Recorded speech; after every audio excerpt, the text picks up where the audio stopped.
મને યાદ છે હું અહીંયા આવતો જ્યારે તો રાત્રે ક્યાં રોકાવું એ બધા ઘણી વાર મુશ્કેલી હોય. દાહોદમાં કે સંતરામપુરમાં મને તકલીફ ના પડે, પણ કેટલાક નાના સેન્ટર હોય તો શું કરવાનું.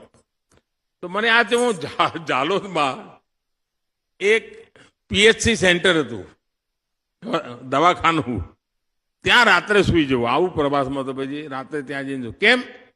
તો તેમાં એક સંડાસ હતું. એટલે મને ત્યાં કોઈ મને પૂછનાર નહીં, કારણ કે કોઈ હોય જ નહીં.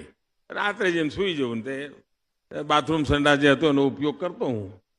આવા દશા હતી સાહેબ. આજે વેલનેસ સેન્ટર બનાવી રહ્યા છે આપણે દાહોદ જિલ્લામાં, વેલનેસ સેન્ટર બનાવી રહ્યા છે. અને મને આનંદ થયો, અમારા સંગમ વાળાએ આજે મને એક જાકેટ બનાવીને મોકલ્યું.